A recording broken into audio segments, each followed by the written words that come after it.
aspect of someone's life. Why waste time?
Anybody that's at the back there, please come and find your seat, please. We are going to continue today's program. Can I just say, I'm not going to call you out, but the gentleman with the Southern fried chicken, I'm really, really jealous right now.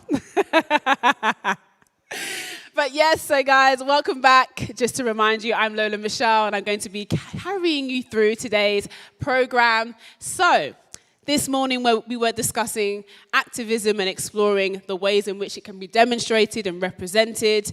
But now it's time to look at art and also to uncover all things fashion. So I'm very delighted to announce that we are going to be joined by Theotima Ioannou, who is a Coventry-based theatre maker, poet, and visual artist. She believes that participation in the arts is a human right. So this is why she began organizing poetry and open mic nights for people who did not otherwise have a platform to do so. So she has some poems for us today, and she's going to be exploring themes such as the environment, the refugee crisis, and also many other social issues. So, without further ado, she's going to go through 3 poems for us today, and they're going to be exploring climate change.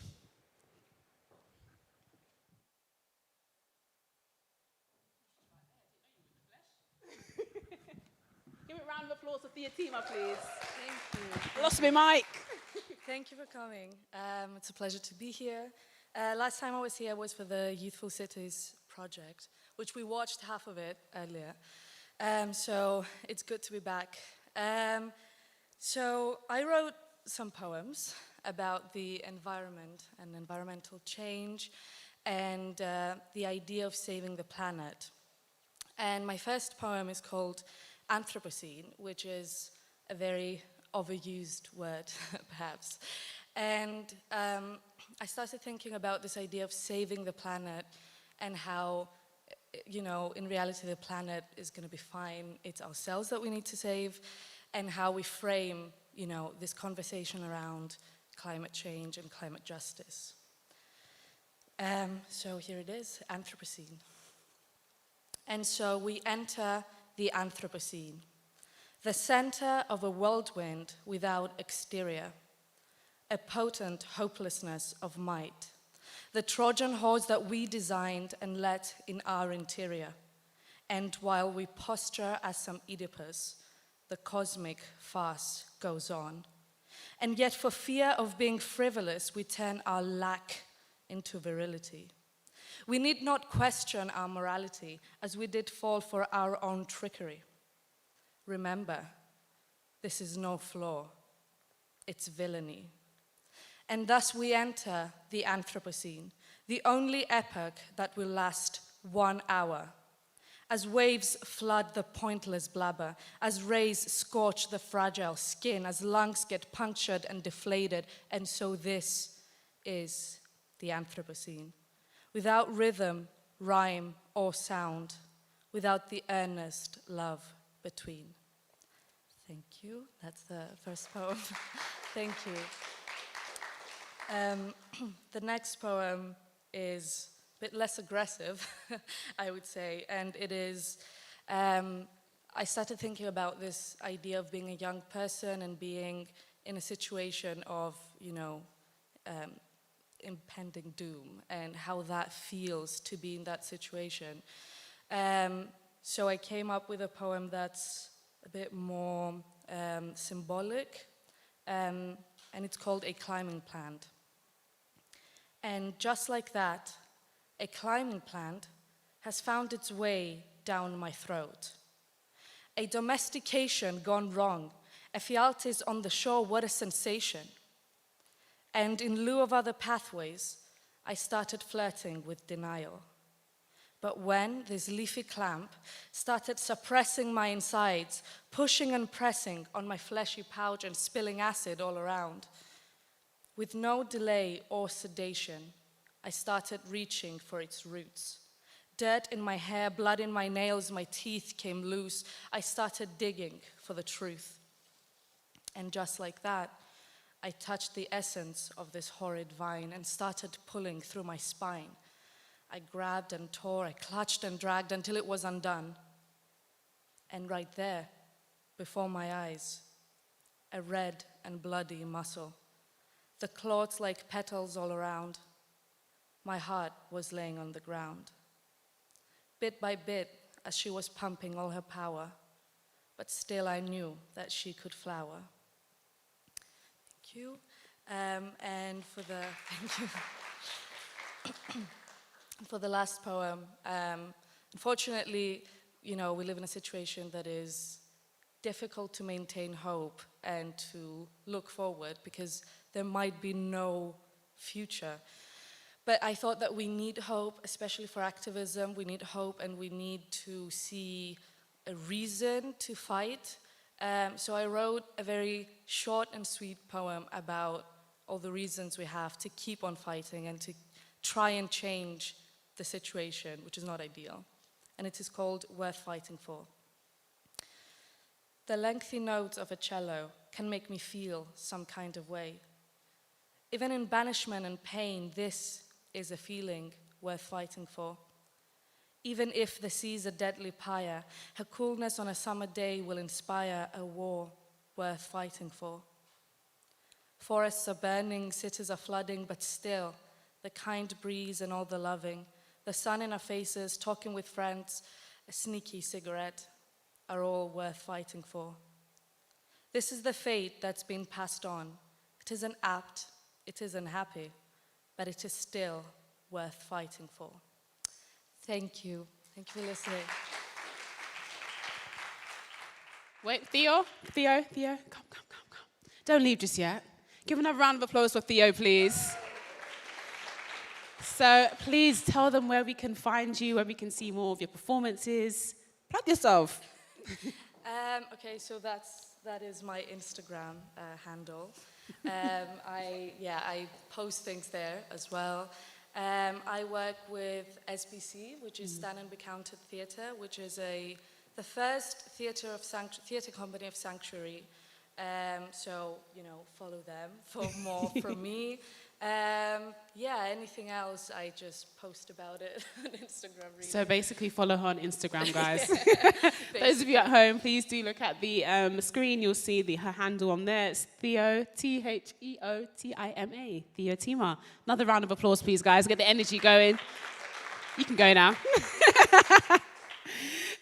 So yes, I hope you guys enjoyed that. That was a nice way to kind of segue into the second panel. So next up, like I mentioned before we had our break, we will be discussing fashion and all things to do with fashion. Sorry, I had to move my hair out of my eyes. Sorry about that.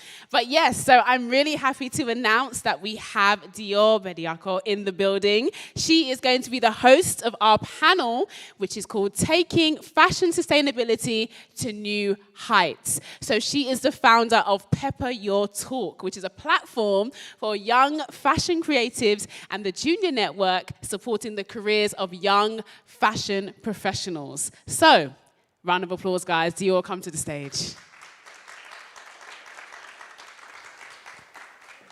Oh, to the left. I mean, my left, so I guess it's like Beyonce, right? Perfect.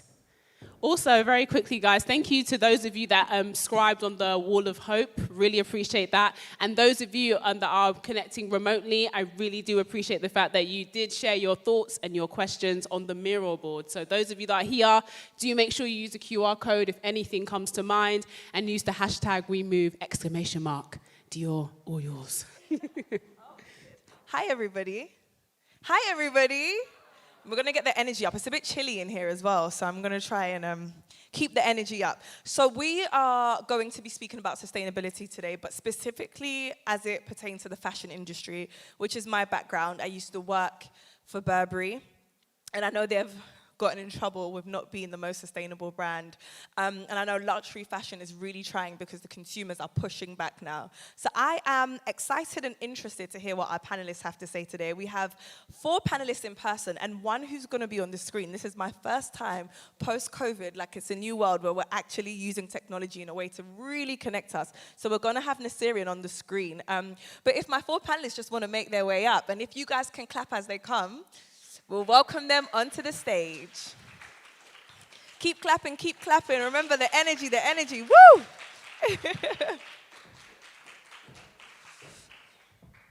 And I just want to ask, are we going to get Naserian on right now so we can clap for her too and welcome her? Let's see. Oh, that's nice of you, pouring everyone some water. Okay, so whilst we wait... okay.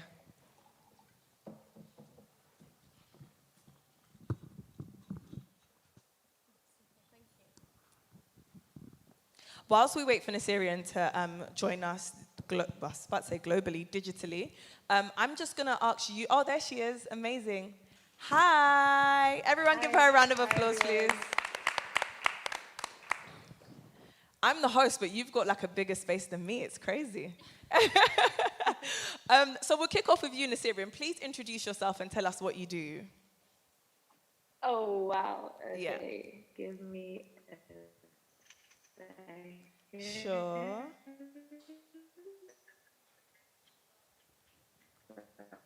We have a little bit of an internet delay. I feel like I'm watching The Matrix or something. My name is Uh-oh. Do you know what, guys? Should we end the Zoom and start it again? Hopefully that's gonna... And if someone can text her and tell her to close all her tabs and sit as close to the Wi-Fi router as possible, because we really need her in this conversation. We're gonna start with you guys in the meantime. So if you kind of just want to go down the line, don't give away too much, because my first question is about you delving deeper into the work you do. So just tell us your name and what you do for work, well, in the sustainability world. Yeah. Well, my name is Anna, informally known as Strateraa on my social media, and I work in a reselling market, as well as I'm starting to do styling now, in more of a niche of kind of higher end streetwear, and trying to find a range of clothes, but within that market, which are all secondhand. Amazing. Next. I am Vincent Bugg, and I work in the sustainable fashion industry, taking seconds from fashion, finding local artists to reimagine them and bring them back to life, therefore educating the younger generation to do the same. Hi everybody, my name is Marta. I am originally Spanish, but I was born and raised in Belgium. Fun fact. I am a full-time influencer and Instagrammer, blogger, whatever you call it these days, and I talk a lot about sustainability, and sustainable fashion is a big part of what I talk about. So my job is basically just inspiring people to make better choices, educating them, and have a positive impact. Hi everyone, I'm Jessie, and I'm here on behalf of Remake. And it's an organization where we promote consumer advocacy and education to make sure consumers know the brands that they're buying from and what their practices are like. Great. I feel like you answered the first question. So my first question was, sustainability covers how clothes are produced, the amount that is produced, and what happens to them after, the whole ecosystem, well, the fashion system, and how it affects the planet, protecting the people who produce the clothes, and there's so much more. And I wanted to ask you guys, which intersection of sustainability is very central to your message? If you feel like you haven't answered that and you've got more to give, then tell us. And anyone can start. So my big focus is with the denim industry. We know that denim is one of the worst industries within the fashion business. To make one jean, we use 3,500 litres of water, and when some people can't even have a fresh drink, we are wasting more and more daily. So I take faulty pieces and seconds and try and remake them into new garments, working with younger children, doing workshops, really getting their skill set up. I'm from a generation of hand-me-downs, and I think that very much has disappeared. We are using social media as a platform to present ourselves, and the fast fashion industry is really taking over that. So if we can wear something today, dye it tomorrow, turn it into a bag the next day, that's my vision. Nice. I'll go next. I think that is incredible because denim is quite polluting and that work is really, really essential. So for me, I think obviously I talk about all different aspects within sustainable fashion industry, whether we need more government support and legislation, we need bigger business accountability as well. But I think that the main thing that I do is just inspire people to choose secondhand fashion, just showing them that it's not just rags, you know, like there's cool things now where people can actually buy really amazing, high quality things. I'm obsessed with like Depop and Vestiaire and eBay. I have found so many amazing gems. So just, you know, showing them that it is feasible, and also showing them like alternative brands to fast fashion. That's one of my key questions always, like, but Marta, if I can't shop fast fashion, then what can I shop? So it's just about, you know, encouraging people to sort of think outside the box, hand-me-downs, borrowing, renting, ethical brands, and supporting that. So that's kind of like my key area, I suppose. Yeah, and I'll go next. So my key area is within business and human rights, focusing on workers' empowerment and labor rights for garment workers. So at Remake, the main way that we've done that is by evaluating hundreds of fashion brands on their environmental and social practices. We give them a score, and then we put that score out in the public domain so consumers can look it up and kind of see where the brands where they shop are faring well and where they have room for improvement, and then hopefully try and engage in dialogue with those brands to facilitate some of that improvement. Yeah, I mean, guess technically I'm a reseller, which doesn't have the best connotations, I feel like, nowadays. But yeah, I would say I strongly encourage people to find value in items. And for me specifically, on a contrary to, I guess, other people who may shop secondhand, is I would encourage people to invest a lot more in clothes. So spend more money, but on less items, to have items which are going to be longer lasting, better made, and most likely more of an ethical practice right from when the garment is sourced to the people selling it in the shops or on a fair wage, etc. Nice. I think we're still trying to get Naserian back on the screen, but in the meantime, I'm going to push forward with our questions. So over the years, I have hosted several panels, and I've been in the fashion industry since I left uni in 2013. I know I don't look like it. But I have witnessed consumers' minds change. I've seen people in audiences go from, like, I literally have done things where I'm like, put your hands up if you know what sustainability is. Very few hands. Now everybody knows what it is, but how much do you care? It went from very few hands to a lot of hands. And would you rent your clothes? Very few hands to a lot of hands. So it's changing, and I'm witnessing it changing. But Vincent, this question is for you, and I want to know, how can influencers, thought leaders, role models, or anyone with a platform help drive this message forward? Because to be and actually Marta, you might want to answer this as well, to be a blogger or an influencer, you have to constantly promote newness. So it kind of contradicts what the planet is telling us we should be doing, and also what needs to happen. So you guys share more about this for me, please. So over the last year, I've been doing lots of market research, and more so with Gen Z and the empowered movement. What we know with every generation are there different pockets, different mindsets, and so how do we really delve into each of those mindsets successfully and make a difference? I think where we are seeing a thought process and our morals on paper look like we are going to buy better, buying better, spending more money, which it lasts longer. It's a proven thing that's out there. But in actuality, when we look into the social medias and we're looking at the role models for the Gen Z generation, a lot of them aren't practicing the same values. So I think what the big brands need to do, what the influencers, the bloggers need to do, is really get into the mindset and come around to the vintage fashion world. There are so many companies out there now where you can rent a garment, so this takes away from buying into the fast fashion industry. You don't have to go to a wedding every month and buy a different outfit, essentially. And also looking at those fashion brands and how they can change their fast fashion product and recycle it and wear it again and, you know, sell it on, etc. So almost a swap shop, community-esque vibe. So for me, that's really the way that we need to head moving forwards. Wow, okay, so coming after that, that was great.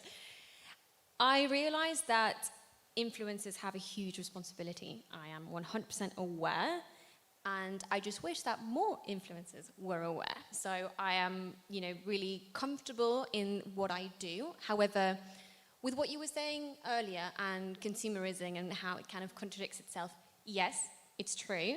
However, in my opinion, we still need to eat, we still need to get dressed, we still need to consume products. So consumption is not going to go away, it just never will. However, we can be smarter about how we consume, starting by consuming less. So obviously you can still promote stuff. Of course you can. Social media is my revenue, it's my salary, I have to, However, I choose really carefully who I partner with. So for example, I will be partnering with brands that are ethical and that I know will pay the garment workers fairly, or it's an initiative that is good for the environment. And it could be just about anything and not just fashion, do you know what I mean? So that's one of the key things. Consumption is not going to go away, but if you can most certainly build a community where people, respect you and want to engage with you while still promoting, things like just consuming less. I think that there's genuine authenticity behind a voice like that, which is really valued these days. And what other influencers do, Love Islanders promoting fast fashion is like one of the pains of my life, but it's not really going to go away until we demand better. And I think that there's space for everyone. I just wish that bigger influencers, I'm not saying I'm massive, but do you know what I mean? Like Love Islanders and stuff. If only they cared a little bit more and they were willing to a little bit more feedback, I think we would be in a very different situation right now. That's just my opinion. Thank you. I also think, just like coming off the back of what you both of you have said, Jesse, your report can really speak to that as well. And influencers can look at the reports you've created and look at the scores you've graded all these companies and select who they partner with and who they collaborate with based on reports like yours. So good work.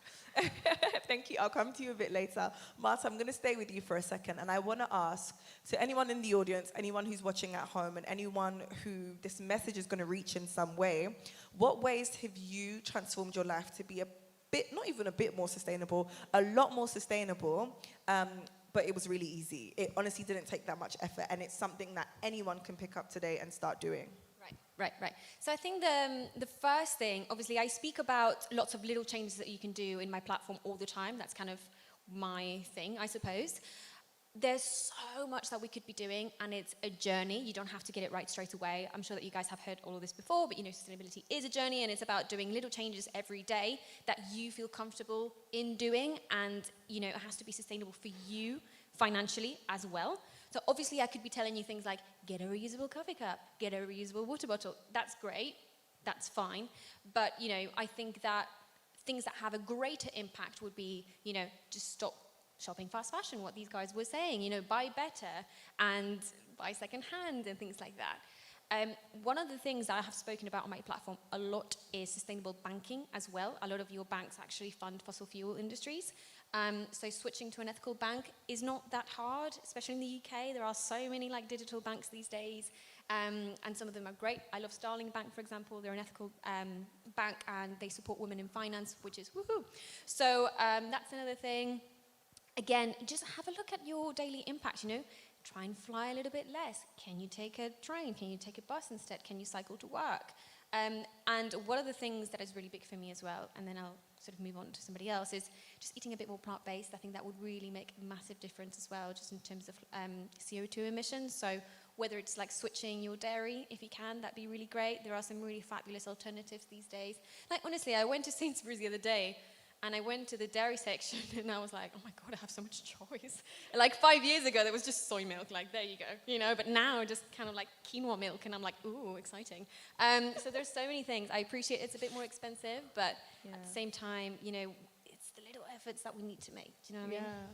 And I agree with you. I get so excited about milk alternatives. I'm an oat milk girl. What kind of milk do you guys like? Oat milk? Yes! Oat milk is the one. And I literally, as soon as I see a new brand, I try it. I'm like, is it good? Is it frothed properly? Is there a light? Anyway, we could speak about this later. Like a connoisseur of plant milk. So I'm like, God, I like that one more than the other one. I can taste the difference blindfolded. That's me. I always say, if you want to call me a bad bee, call me a bad bee. But the B stands for barista, because I'm all about the coffee and the frothing and all of that. I love my milk choice. Alternatives. Okay, Jessie, I'm coming to you. You have created reports on over 300 companies about their social and environmental practices. What top 3 learnings have you discovered from your evaluations? And for any brands and designers or anyone in the audience, how can they use these learnings to kind of take maybe their companies or companies they aim to work for to new sustainable heights? Yeah, we've learned a lot by evaluating these hundreds of brands. So I would say the biggest thing we've learned is that there's no singular definition of sustainability. So brands have their own values or what they're focusing on, and it tends to be split where, especially for smaller brands, they're either focusing on the environment part of it and they know all about their waste emissions or carbon and water, or it's on the social side and they're all about living wages and the human rights piece of it. So I think one thing we're hoping to see as we go forward is more brands being more cohesive and understanding how interlinked the environment and social part of fashion are and trying to tackle both. The second thing we've noticed is kind of along the side of what everyone here was saying. There is a lot more awareness now, and along that we're seeing brands disclose more about their transparency and their practices, which is great. But then following that, we're not seeing much follow through. So a brand might say, we've taken the time, we've done the research, we've looked into it, and 30% of our supply chain is receiving living wages. Okay, what's the next step? How are you getting the other 70% up to par? And there's not really much conversation or details around that. So going forward, that's something we really hope we see more of. And then the last piece, which if there are any like brands or designers here, I would say it is a lot easier, and we're seeing more success from smaller brands actually who don't have as much resources as the big corporations in being sustainable, and that's because they're kind of integrating those values and purpose from the get-go. And so it's just informing everything they do, whereas some of the bigger brands are now trying to shift these massive business models to be more sustainable, but still have these other priorities which are competing with that. So if you're all a smaller brand, you shouldn't be intimidated by the scale of what sustainability means, but just continue on your own journey and what your values are. So, yeah. Brilliant, thank you. So I remember before the pandemic, when the world was a normal place, I remember seeing Ralph Lauren partner with Depop, which I thought was so innovative because Depop was this like platform that was disrupting the way we shopped and the way people resold their clothes. And then to see like a very heritage brand like Ralph Lauren partner with them, it showed me that, okay, the next generation needs to stop doubting themselves because these brands need you and they're coming for you and you are going to revolutionize this industry. And then it also made me really think about reselling and vintage in a new way. And I thought, oh, this is something we can't ignore. It's going to take over the industry in the next few years. And what Ralph Lauren did, I don't know if any of you guys know, but they partnered with, I think it was 3 top Depop sellers, got them to curate a collection of Ralph Lauren vintage clothing and sell it in the Ralph Lauren store. So not only were they putting extra money in these Depop sellers' pockets, and people make a hell of a lot of money on Depop, it's crazy.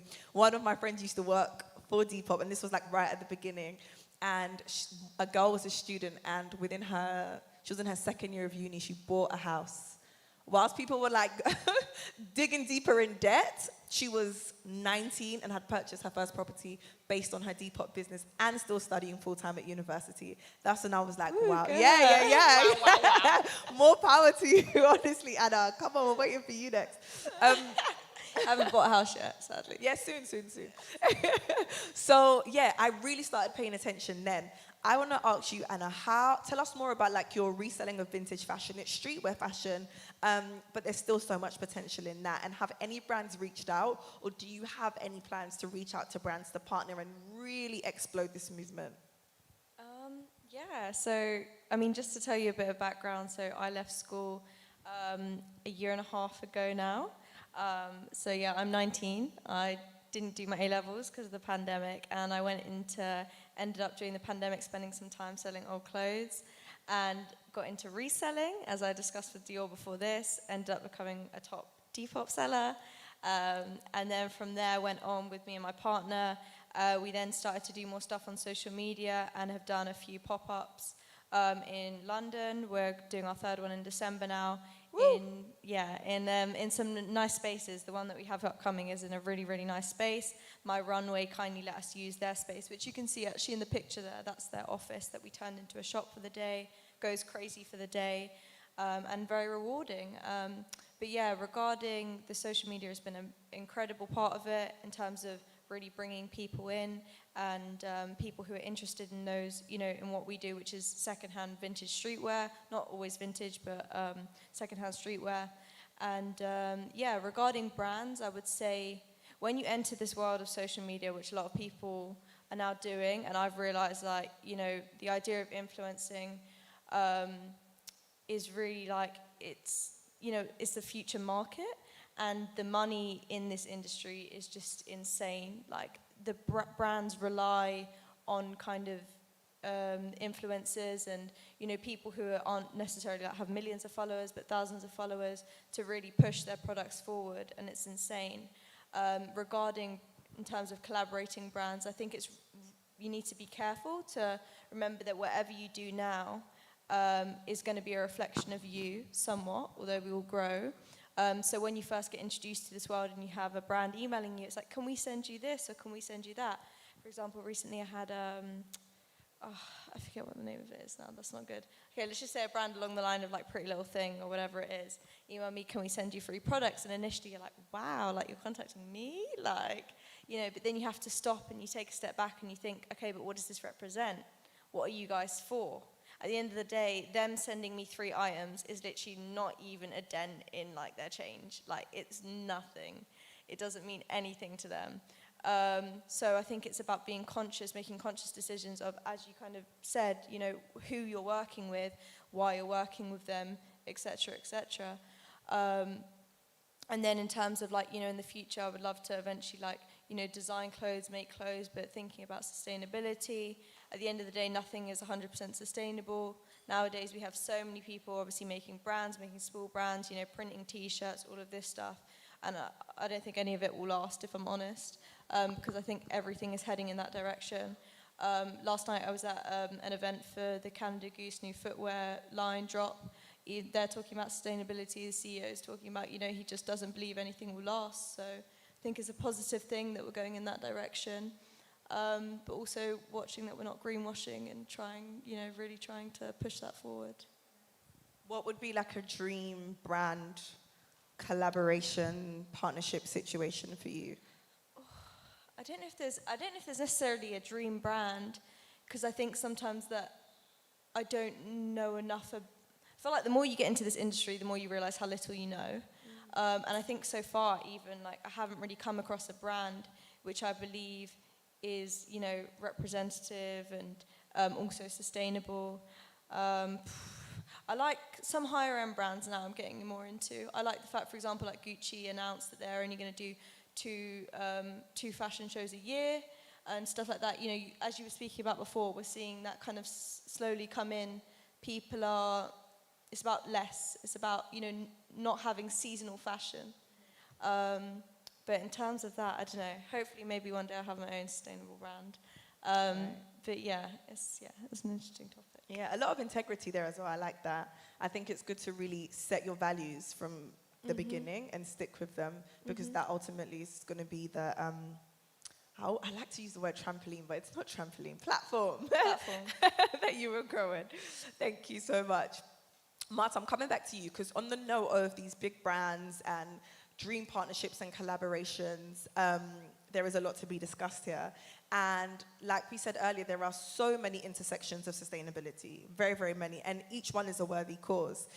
Sometimes when they come together, it doesn't always make sense. And we're going to touch on the H&M and Peter collaboration. And I'm not going to lie, for me, as a regular consumer, if I saw H&M partner with Peter, I'm going to say, great, that's good, that's a step in the right direction. But I'm probably not as educated as you would be and wouldn't really understand the nuances of that. So can you please explain to me, to our audience, to the people at home and anyone else who this message reaches, why that's not all it seems to be? Absolutely. And I know Jessie has a few points on this as well, so I want to make sure she's got time to say something as well. So,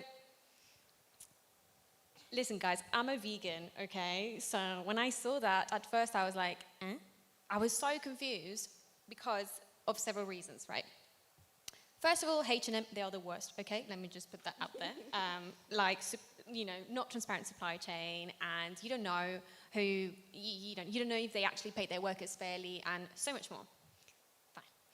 Now the thing with Peter is, I feel like this was a missed opportunity for Peter to work with a brand that was way smaller and could have provided a much bigger platform for awareness. So I think that the partnership of those two is problematic for me for several reasons. First one being that vegan fashion does not equal sustainable fashion. And I think that that is very, misleading for the general consumer, because they think that all aspects of veganism is sustainable. However, when you stop and think about it, you're like, right, how is this pair of jeans blended with plastic, or, this coat made with vinyl actually sustainable? Is it actually going to degrade? So here's where it kind of gets a bit more complicated, and I hope you'll indulge me here.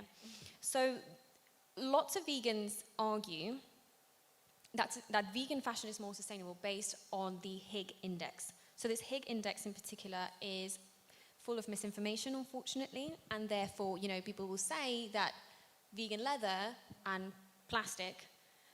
Can we just appreciate how, veganism has rebranded plastic as cool? Can we just talk about that, for a second?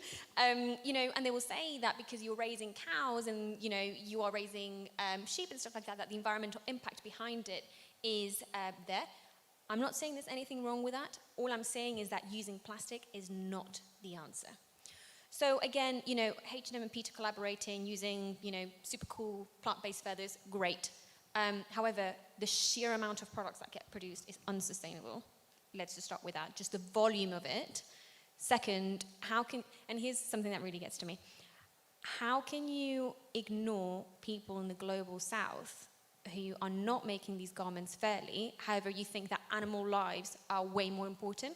And this is where I feel like vegan washing is at its finest, almost rooted in some kind of colonialist racism, basically, because you're saying that you don't care about people in the global south who are making your clothes, however you care about the cows. Listen, I'm not here to debate the whole thing about being anti-speciesist. However, I appreciate that that is morally wrong. Therefore, I don't think that that was the best outcome. There was a lot of backlash online about it. I was really vocal about it. And I'm just going to wrap up to say that for me, as somebody who believes in eating plant-based and living a kind lifestyle towards animals, the future is in biotech. It's not in plastic leathers. It's about innovation in new cool alternatives, such as mushroom leathers and plant-based, pineapple things. There are so many cool things these days, I swear. You guys, you would be blown away. I have the opportunity to work with amazing companies who make, my backpack is made of apple leather over there, and I have different things made of Pinatex and stuff. And that, to me, is where the true future of vegan and sustainable fashion can coexist. Until we get there, it's going to take some time. It's expensive. I appreciate that. But, throwing plastic there is not the answer. That's just my opinion. Right. And speaking to your point of Peter missing the opportunity to actually work with a truly sustainable brand, Jessie, I want you to speak to this point, because you consult for many brands, including brands that have strived and always embedded sustainability in their business. What message would you want to send to the consumers about situations like the H&M and Peter collaboration? And just tell us what the vegan brands now, the sustainable businesses you consult for are actually doing to make sure they are sustainable. Yeah, I agree with you, Marta. Just because a collection is sustainable doesn't mean that the brand itself is sustainable. And so a lot of this kind of hyper-focusing on singular issues just doesn't, sure, you're considering the animal aspect or impact in this collection, but who is making the clothing, how much are they getting paid? It's just not intersectional at all, and therefore the impact that you want to make is really limited. I think one possibly positive thing about the collections is that it does give brands the opportunity to pilot or test it, or some of these sustainable aspects, but after that, we need to see it being scaled up and integrated into their full business model. If it's just a one-off collection here or there, that impact just doesn't do anything. And you're right, there are so many smaller brands out there that are doing tons of work, and for them, taking animals into consideration or living wages into consideration is not just oh, we'll do that for this collection and maybe something else for that collection. It's something they're putting in every piece of work that they're doing. Yeah. Vincent. Oh, did you want to add something, Anna? No, I was going to... Do you have something to say, Alex? Oh, amazing. Can she answer the questions? Hi, Naserian. Hi, can you hear me? Oh, wicked, we have you back. Okay, I'm going to come to you next. I just want to ask Vincent a really quick question. Actually, it doesn't have to be quick. Give me a full answer. But we'll come back to you, Naserian. But thank you for joining us again. We are going to listen attentively when you speak. Okay. All right, Vincent, I'm coming to you. So obviously fashion is about imagination and beauty and transporting you into these new worlds. And they never miss a beat when it comes to innovating and truly amazing us. It is very surprising to me that they're not jumping at the opportunity to experiment with fabrics and use these sustainable fabrics, because they pride themselves on being like the innovators, basically, of the world. The fashion industry sits on the fringes of every industry, and they inspire us all. Tell us a bit about some of the sustainable fabrics that are popping up, and tell us a bit about brands that are using them and how they're using them. Just inspire us like the brand should be inspiring us. I will try. So, firstly, I just want to echo what was just said before. Plastic is not a means of recycling and reusing and repurposing. We damage the environment just as equally recycling that plastic. So let's stop putting it into fashion. Let's stop trying to work it into our world again. And let's start going down the vegan alternative routes. A friend of mine has just created a pineapple farm in Nigeria, where he will be providing to lots of independent brands in the UK, so they can change their methods and really start to push forwards. But there are so many innovative designers out there. We know that fashion actually touches every part of our worlds and our lives. Fashion is music, fashion is dance, fashion is art, fashion is creativity. Fashion is the person who's trying to hide at the back of the bus and think nobody's noticing them, but you stand out even more. So we really need to work forwards on how we can move fashion into a new realm, essentially. There's an amazing brand called Elvis and Kelsa.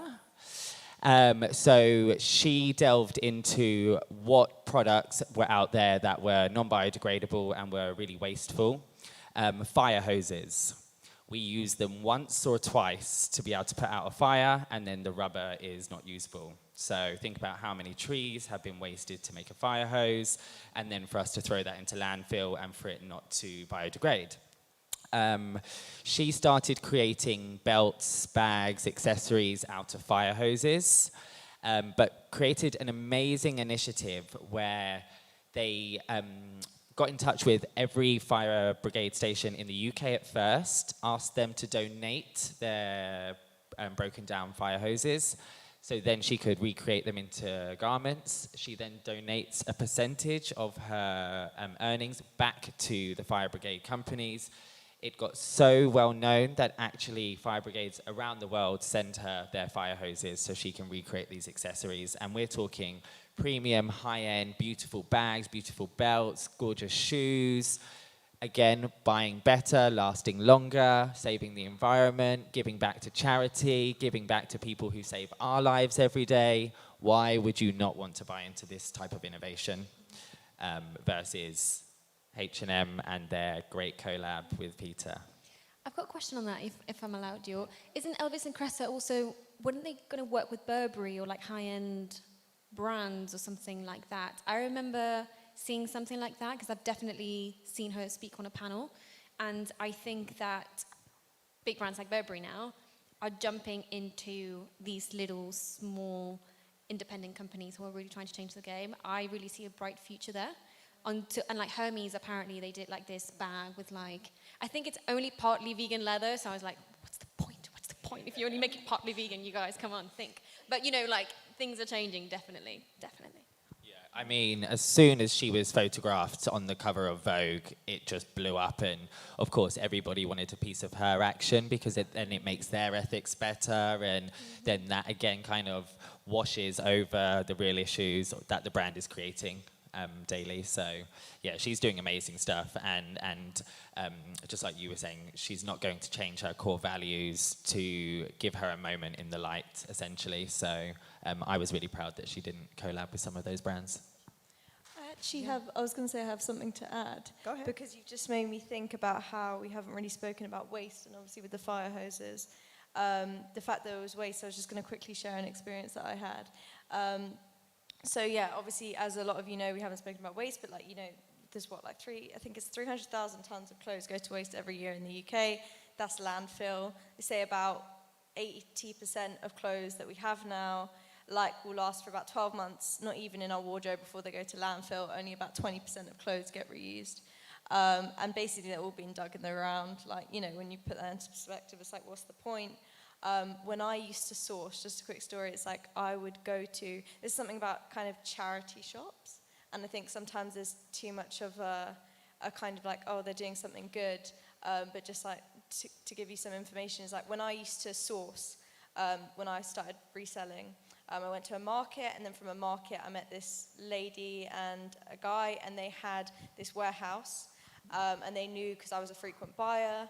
They basically invited me there, and what they did is they had about 4 times a week, 3 or 4 times a week, they had a van, and it would go around to every charity shop in the area, and it would collect all the clothes that they didn't sell. So if you don't know, a lot of charity shops, I know in London anyway, majority of the clothes don't even stay in the charity shop. This is also another point on almost like the gentrification of charity shops. They have enough clothes, but they choose to put the prices up, just to let you all know. So majority of the clothes don't even end up staying in the shop. And I had access to this warehouse where I don't know if they paid the charity shops, they would get all of their clothes that they didn't use or hadn't sold in a while, and I would have access to them, and I would be able to buy them for actually £1 each. So I would obviously fish through. I could get some good stuff that I'd be able to resell. So loads and loads of tons of clothes, and then whatever didn't sell from there would then go on somewhere else. And anyway, in the end, probably end up either in landfill, or a lot of it was shipped out. I know they had some clients who would ship it out to growing markets in Africa and parts of Ghana and Nigeria and stuff like that. But basically, to put into perspective how many clothes we waste, and this is why I was trying to put an emphasis on spending more money on clothes that bring you more value, because the waste is just insane. Like you're talking with H&M and stuff, the amount that is produced, 300,000 tons. I don't know, can't do put it into perspective what the kind of comparison is, but I would definitely say if you want to be more sustainable, save your money, think about the items you're investing in, and invest in something that is more expensive. It will feel more worthwhile, and you'll most likely have it for longer.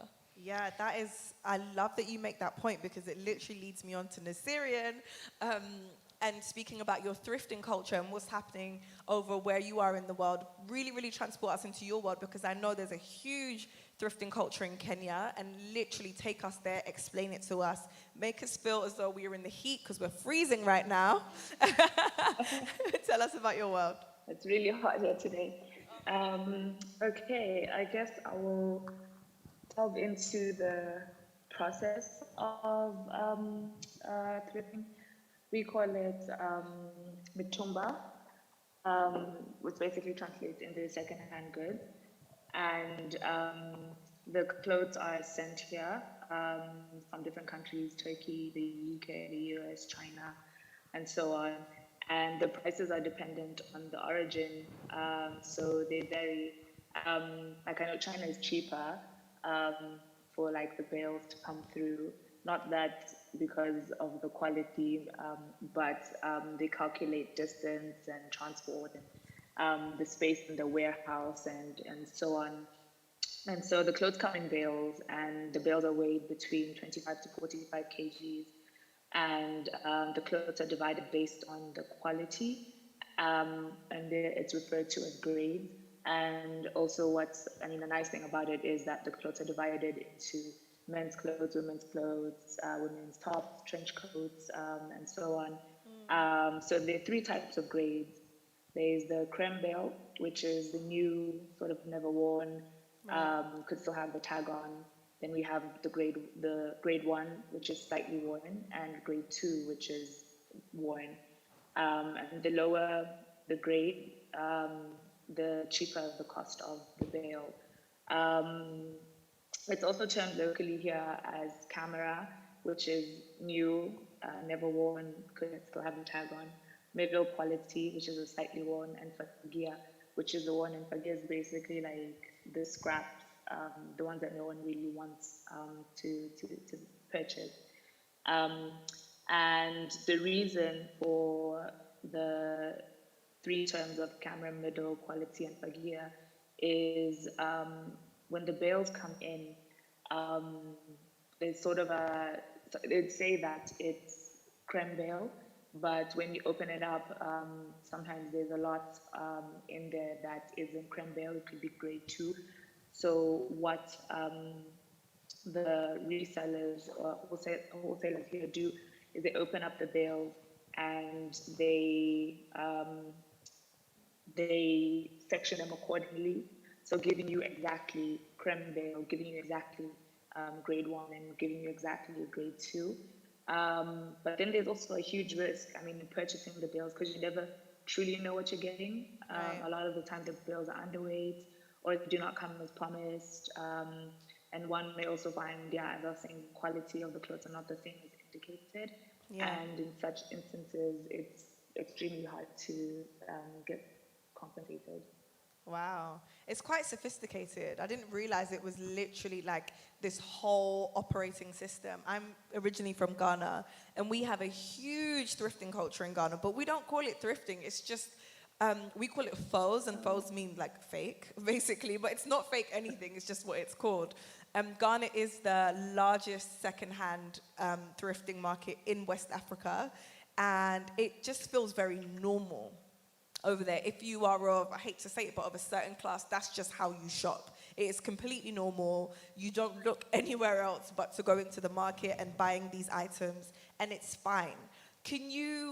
Is it the same over there in Kenya? And would you say that the West needs to adopt that kind of mindset where we don't separate newness, complete newness from secondhand? It's just one, it's just shopping, and actually they're just clothes. She there? Sorry, please say that again. You kind of froze a bit. Oh, sorry. I was explaining the secondhand market in Ghana, and then I was also saying the West has a lot to learn about. I guess their mindsets over here are very different because everyone wants new stuff over here. It's not like that over there. What can we learn from Africa? What should we be learning from Africa? Oh, wow. What can we learn? What should we learn? For us, it's not really about getting it hot off the shelf. It's really about getting sort of the most value for your money. So the item could have been worn 50 times, but as long as it still looks brand new, there's no fuss or like hassle in that sense.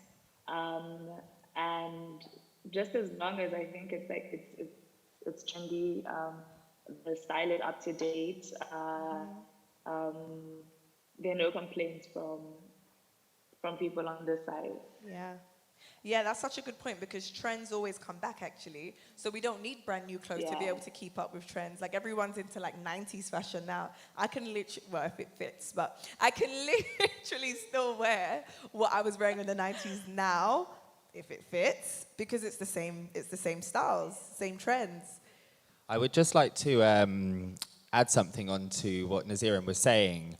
When they talk about firsts, seconds, thirds, when it gets right down to it in African countries and Indian countries, what's left is the knitwear, because a lot of the time they don't need our scarves and our socks and our woolly hats, etc. I worked for an amazing initiative where we went out to Trinidad and Tobago, where there was forest devastation, and we actually surrounded the new growth planting with the knitwear, and what it allowed them to do was retain moisture in the earth to then regrow the environment essentially. So some of the thirds, Naserian, that are getting disregarded of are going to a good use at some point. Wow, that's so interesting. And that's the thing, if we just engage our brain and we look at the issues in the world, I am sure there is a use for almost everything. But it's about actually thinking and not just being so quick to waste something and say, I don't need this, I'm throwing it away. It's about actually, how can this be reused? What ways can we use this to further advance restoring this planet? And that's a perfect example. All right, I want to throw it to the audience and see if there are any questions. Oh, yes, we've got a hand. Is there a microphone going around, or are we just going to? Yes, we do have one. I'll lend you mine. Thank you. So I'm Meg. I'm currently a poet, but I did have some experience in fashion growing up. I wanted to go into the industry. But what I wanted to ask is, obviously, on one hand, we've got the sustainability culture, but then on the other, especially within fast fashion, trends are rapidly changing at such a rate that it's unsustainable, especially as there was a 20-year rule. We were touching upon how things from the 90s are popular. It's now Y2K. But the other day, I literally saw someone talking about how they want to bring back the 2010s Tumblr culture. And this 13-year-old girl was trying to look like basically Marina and the Diamonds during her prima donna era. So it's that question of, so it's going from the 20-year rule to the 10-year rule to now the 5-year rule. How are we going to bring that to be sustainable? And how can influencers help reduce that need? Great question, by the way. Yeah, really, really good question. And I think, Naserian did touch upon that slightly, how trends make their way back to us. All we have to do is look at the 1920s, the 40s, the 50s, the 60s. They all come around again and again and again. So a way for us to stop buying into fast fashion is to renew these trends and to do an amazing job of reselling and getting those clothing back out for us to repurchase. And then also brands that are doing rent-a-garment. So, if we're going through a moment and we're living for an image, then we go and rent a garment and rent a wardrobe. I know lots of my friends do swap shops, so every 3 months they meet up and they swap clothing that they're no longer wearing. And this is a way to get out of buying into fast fashion and stay within our community realm, essentially. Can I just answer her second part of the question? I think I feel seen on the influencer thing, so I'm just going to say something. I hope that's okay. I totally appreciate that, and as I was saying earlier, I do genuinely believe that influencers have a huge responsibility when it comes to, as I was saying, influencing positively. Social media is an amazing platform in that it allows people to create communities and engage with their peers. Okay, I'm really lucky to live in a sort of eco bubble, but I do sometimes kind of like sneak out to see what's happening, and I think that's really important. Now, I think one of the things that Anna was saying earlier about core values that you were talking about, I think that is where there's like a dissonance. Everybody says that they want to be more sustainable. Everybody says like, oh my God, my puffer jacket is recycled Peter and H&M, whatever, okay? The problem is that not a lot of people just question their habits, and that's where it all really begins, And I think that the best advice I can give you is follow me and follow influencers that are really into that kind of stuff, obviously. Influencers that are happy to share this space with others that need their voices to be heard. I think that's really important. And this is the frustrating part of social media, is that there is so much. It's almost like a popularity contest, almost. Who's more popular, who's got more followers. And it is currency these days. I mean, that girl that you were saying who is selling Depop things and bought a house at 19, girl, wow, like I'm 28, like I could not do that. But also, going back to the whole core values, this is where it's your choice as a consumer to choose who you follow. I decline so much stuff because it's not aligned with my values. Girl, if I accepted everything I got sent my way, I'd be rich by now. But I'm not, because I choose to work with brands that are aligned with my values. It might take me longer to buy a house, as you can see. But still, I don't really care, because my values and my core values are so much more important, and I know that I'm having a positive impact. And I would never, ever compromise the trust that my followers have in me making sound decisions and who I work with. And unfortunately, a lot of, young women, young men, big influencers, they don't have those values yet, as sad as it is to see, So things are changing. Things are really changing. Greenwashing is a big problem. However, you know, it's up to you to decide who you choose to support, and I think that's where the beauty really is. Sorry, can I really quickly add something onto that? So is that okay? Do we have time? Yeah, we have time. We have about I just forgot how to count for a second. 9 minutes. I might say 14. Okay, I was like, cool. no, that's wrong. Just 9 minutes. So I yeah, was we can just take your question. quickly going to say, yeah. So from my perspective, trends aren't ever going to die. Like, it's not something that's going to die. We have seasonal weather. Like, do you get what I mean? Like, originally why we wore clothes was for comfort and for modesty, not for anything else but that. So trends are never going to die as long as we have changing seasons, etc. And regarding as to like what you were saying, I think it is the responsibility of ourselves. I think a lot of it is about culture and, to be honest, confidence within yourselves as individuals. Because although, you know, we can swap clothes, which is a great way, we can recycle, we can sell, but at the same time, no matter what, if there's trends of what certain people are wearing and that's available new, people are always going to buy that anyway, full stop. So even if they can get it on, you know, Depop or whatever it is, if it's accessible, like why would I buy, I don't know, a North Face 700 puffer jacket on Depop for 170 if I can get a brand new for £200? Like, do you get what I mean? Like, if it's accessible, people, that's what people want. People are impulsive.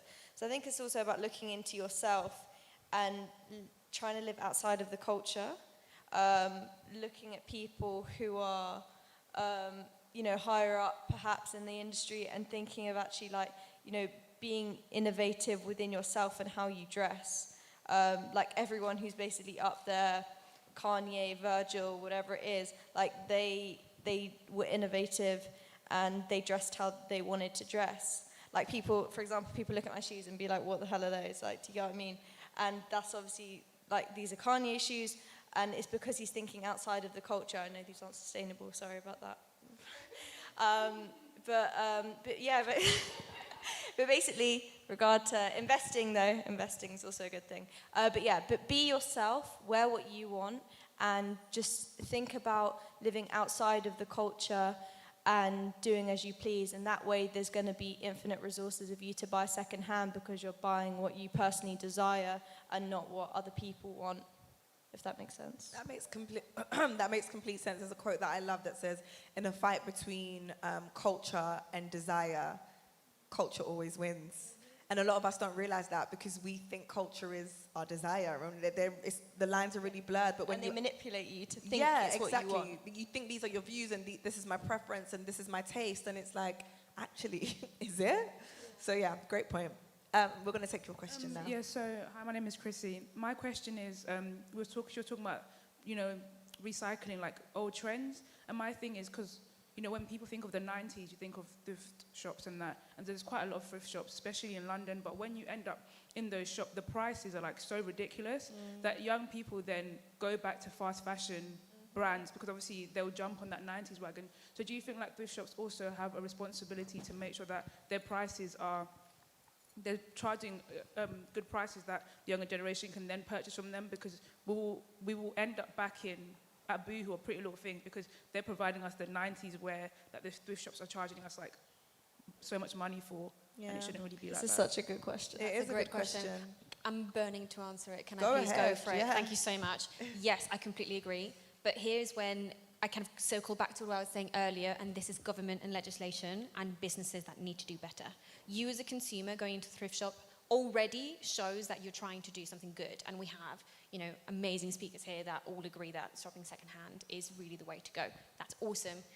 It very much is the fast fashion issue and how the government is allowing the exploitation of garment workers. Like we saw, I think it was last year, wasn't it, in Leicester? Apparently there were some people that were paid £3.50 an hour. In the UK, you're like, what? So the fact that we're allowing that, that's where really the problem is. And, you know, I think, if I'm not mistaken, apparently France doesn't allow for like big fashion brands not to burn their stuff anymore. There was a recent TikTok, I don't know if you guys saw it, about this girl showing Coach in America who were like ripping their bags because they were unsellable. Wild. So I think that it is very much like you as a consumer going to Depop, Bestia, eBay, amazing, keep going, that's awesome. But it very much is the government responsibility to install legislations to avoid over-exploitation of garment workers in the UK. over-exploitation of resources so that, fossil fuels. So that is a huge thing that we obviously can have an impact on, but there's only so much that we can do. And this is where we, Jessie, I'm sure that can explain more, system change is really important, legislation, voting, and ensuring that these abuses don't happen anymore.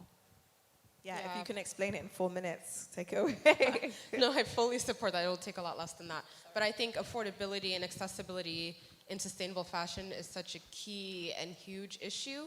And I know it really doesn't matter if you have the intention to be more sustainable if you can't afford to do it. If you need clothes for work and you have a certain price point, you have to do what you have to do. That's just how it works. So I fully agree. It really comes down to the legislation and support that governments can give to businesses, that they already give to businesses, but they need to shift the kinds of businesses that they are supporting and allow for room for sustainable brands, for sustainable legislation to support the better practices that people can do.